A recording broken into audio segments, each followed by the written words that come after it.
भारत की सनातन धर्म की परंपरा वर्ष में 2 बार वासंतिक नवरात्रि और शारदीय नवरात्रि के आयोजन को शक्ति की अधिष्ठात्री देवी के पूजन और अनुष्ठान के रूप में आयोजित करती आ रही है। हजारों वर्षों की इस विरासत पर हर भारतीय को गौरव की अनुभूति होती है। वर्ष में 2 बार यह अवसर आता है जब हम अपने समाज को उस सभ्यता, उन संस्कारों और उस संस्कृति के साथ उसका एहसास कराते हैं कि मातृशक्ति का हमारी परंपरा में क्या महत्व है। और आज हम सबका सौभाग्य है कि शारदीय नवरात्रि की 9वीं की तिथि देवी स्वरूपा कुमारी कन्याओं के पूजन का पावन अवसर है। ये मेरा सौभाग्य है कि गोरक्षपीठ की इस परंपरा में कुमारी कन्याओं के पूजन का ये सौभाग्य आज पुनः मुझे प्राप्त हुआ है। सैकड़ों की संख्या में देवी स्वरूपा बालिकाएं यहाँ पर उपस्थित हुई हैं। अभी उनके पूजन का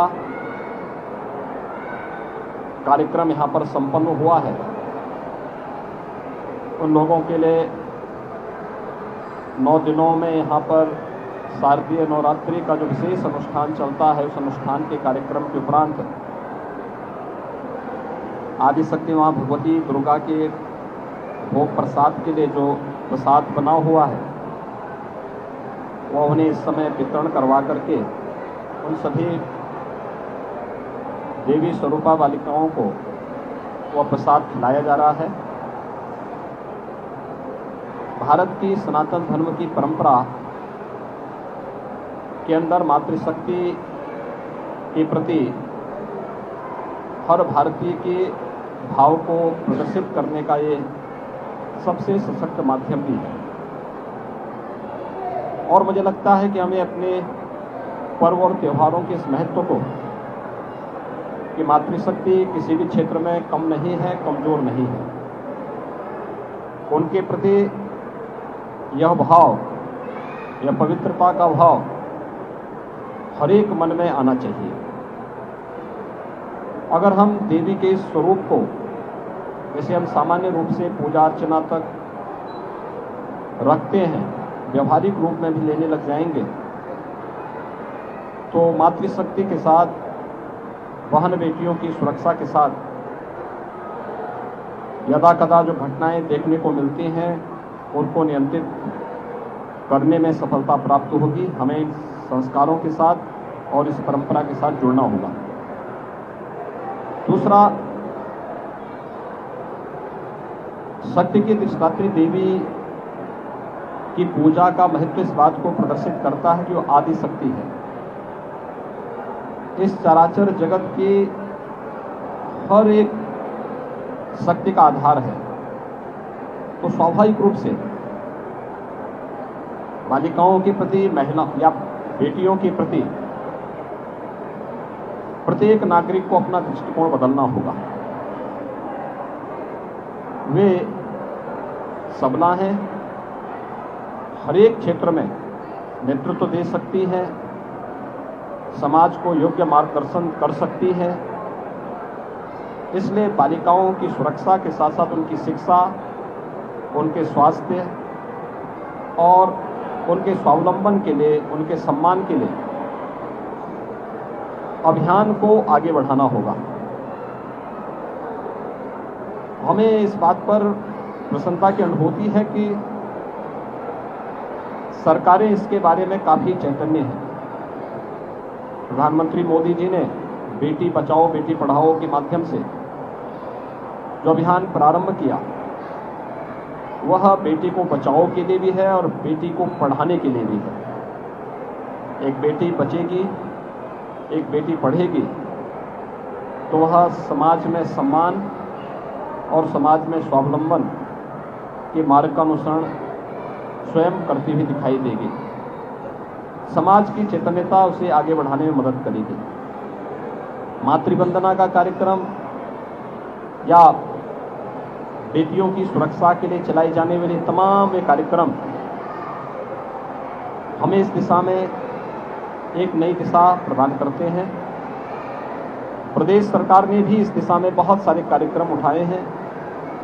खासतौर पर मुख्यमंत्री कन्या सुमंगला योजना, जिसके माध्यम से बालिका के जन्म से लेकर के स्नातक तक की शिक्षा के लिए फ्री एजुकेशन के साथ ही उन बालिकाओं के लिए 15,000 के एक पैकेज की व्यवस्था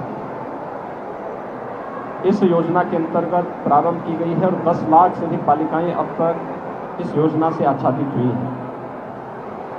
इसी प्रकार से प्रदेश के अंदर सामूहिक विवाह की योजना के माध्यम से भी उन गरीब कन्याओं की शादी के लिए जिनके अभिभावक इस योग्य नहीं है कि वे अपनी बालिकाओं की शादी करवा सकें, इस दिशा में भी एक प्रयास हुआ है, जिसमें अब तक लगभग 2.25 लाख बालिकाओं की शादी ब्याह के कार्यक्रम सफलतापूर्वक आयोजित हुए हैं। मिशन शक्ति का कार्यक्रम उत्तर प्रदेश के अंदर इसी अभियान का हिस्सा है। यह मातृशक्ति की सुरक्षा, उनके स्वावलंबन और उनके सम्मान से जुड़ा हुआ एक ऐसा अभियान है जो हर उत्तर प्रदेश वासी को जागरूक करने और इस पवित्र अभियान के साथ जोड़ने के लिए भी प्रेरित करता है।